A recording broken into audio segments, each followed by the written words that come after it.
Award to Betty Marie Davis Stewart, Bunnell Hudson Woodruff School of Nursing, BSN class of 1952. Thank you.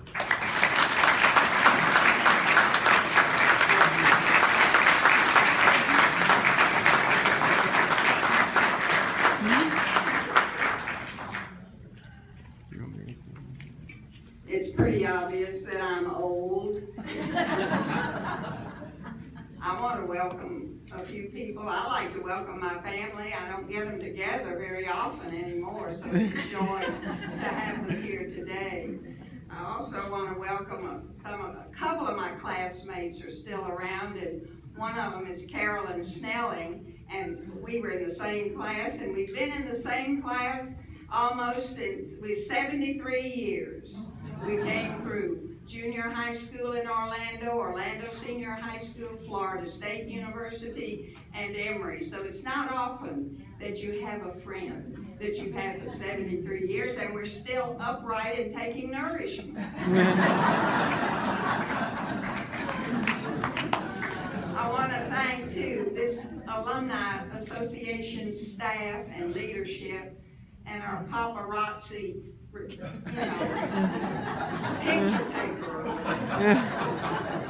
They do a wonderful job. I've been here a little more lately because I'm sort of an afterthought, I think, because I'm not as active as I was at one time. But they do a wonderful job, and I love this house.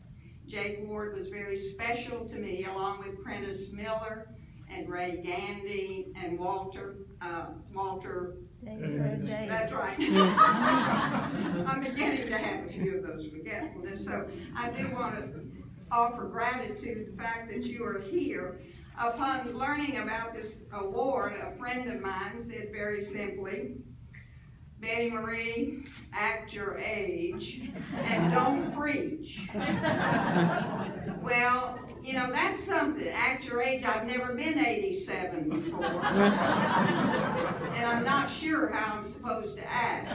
And as far as how could you say to a mother, a grandmother, a great-grandmother, an old nurse, don't preach. I mean, that's kind of impossible. But today, I'll try to act my age. And also, I won't preach, but I will share. And I think there's maybe a fine line there. Another person, upon learning about this award, said, Betty Marie, are you giving a building or some big award? Some big award to Emory? And actually, I gave what I consider a Jake Ward reply. No, I'm just one of the regulars. For while we're grateful and indebted to the Candlers and the Woodruffs and the Rollins and many others for so much, their vision here on this campus and their ability to help us financially, others of us, perhaps some of you, like you and me, are just a little regular with our time and our efforts and give whatever resources that we can. And the reason we do this is because we recognize those values that have made a real difference in our lives. Our faith, our friends and family, and our education here at Emory. Those are the important values that have made such a difference in our lives. Some of us, yes indeed, have included Emory in our will. Now, what we've included, now my husband's went to Georgia Tech to the golf team. But I think that my will not build a building here, and it will not fund a scholarship. But you know, the little bit that we do may help an already established scholarship and enable a young person to come here and be able to experience Emory, even as we did. So it's just a little thing. It's not like I'm giving, half the world. I don't have it to give, but it's a testimony to my feelings about my education. And you may have wondered about the title, Corpus Cordis Aureum. My Latin has long since left me, but it is Latin for the golden core of the heart. And I want to give you just a little bit of history because I was a part of that in a way. In 1978, President James Laney commissioned the Emory coat of arms. And that's the time that I came on board to try to help the nursing school. Until that time, we had the Emory seal, and it's on my jacket. There was a time when we gave jackets to officers in the Alumni Association. Now, I do want to say right away that this was 1978, and this is not that same jacket. Fortunately, my sister and brother-in-law, Joanne and White Stubbs, noticed a change in my dimensions and got me a new jacket. And I put the seal on it that I have, and you can see it. So it was given, and so this seal, this coat of arms, is it on there now? Yeah, that's right. This coat of arms was designed by Dr. George P. Cutno. Some of you knew him here at Emory. He was the university chief marshal, and then it was designed completely by Frank Bruning of St. Louis, Missouri. There's a beautiful rendition of it over the fireplace in here, and at the president's home over his fireplace, and I'm sure that it's in other places on the campus, so I haven't seen it. It is the shield, if you'll look, it's blue and gold. Those are the old colors of Emory, been around a long time.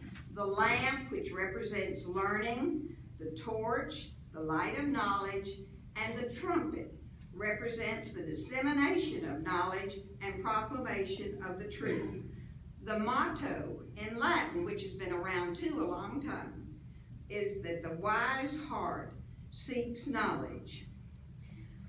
If you'll notice, there's no mention made of the mind. So I did a little research on that. And the early Greeks and Hebrews considered the heart the center of their learning. And the acknowledgement of the mind came later, and I can understand that.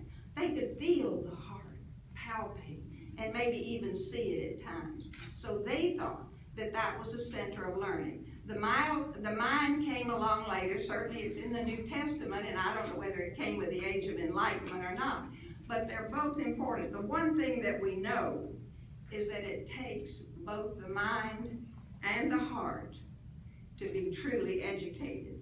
And this was certainly emulated by Dr. Judson C. Ward. He was the heart and the mind of this university for 80 years. He was a brilliant teacher. He was a brilliant historian. He was an ambassador, and you've heard some of these things. He had a Sunday school class at Glenn Memorial for 30 years, and he was a role model for all of us in his faithfulness to Emory. And he was a special friend to me at a time when I needed him. I said to him one day, "Jake, what do you say when a disgruntled alumna calls you and, is concerned about things?" And he borrowed a little bit from St. Francis of Assisi. He said, "Babe Marie, it's important to listen." And then he said, "If it's something I can do something about, or get somebody to do something about, I do it. If it's nothing I can do anything about, I'll let it roll off and pray real hard." And I think maybe that fits with families too. It's a very special thing that we can use. In my own discipline, the School of Nursing, we were made aware of all of this almost daily. When we came in 1949, our young professor, right out of Duke and out of the war, World War II, she had been there, Dr. Elizabeth Mabry, she couldn't be here today, but she said to us again and again, the patient is a person who needs a well-educated mind and a caring heart. She said it again and again. And it's something that we knew was absolutely necessary to patient care. Our Vice President of Development, Amy Dorrell, allowed me, and I think the Dean alluded to that, to go down to Moultrie where we have, and I'm gonna read this so I get it exactly right. She invited several of us alumni to the Farm Workers Family Health Program in Moultrie, Georgia, sponsored by our Lillian Carter Center of Institutional Learning. Now, I'm not here to argue or talk about legal or illegal. These are people who come to harvest our crops. And I noticed in the AJC the other day that we don't have enough now, and that people are really hurting the owners of the farms because we can't harvest our crops. The student nurses with their teachers, along with other healthcare professionals, conduct a 3-week service learning clinic for the migrant workers who tend and take care of and harvest the thousands of acres of fruits and vegetables in South Georgia. The dormitories that they live in are adjacent to the fields. It was, for me, an amazing experience. There were big tents that they set up each evening as the workers came in from the farm work. And there was a mobile unit for more sophisticated testing. There were tables and chairs for interviewing by our student nurses, assessing and treating, and a student interpreter. There were sample medications and ointments that we'd gotten from pharmaceutical houses. The clinics might last from early evening, when the workers came in from their jobs and working the fields, until well after midnight. The workers stood in lines patiently and gratefully for their turn. It was service learning at its best for our teachers and for them. I, of course, would be dangerous as a nurse today. However, there are a few basic things that I remember well.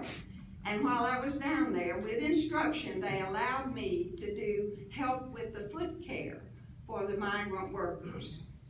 So they stood up on a bench, sat up on a bench, and they had basins of water underneath, and then I was down below along with other students.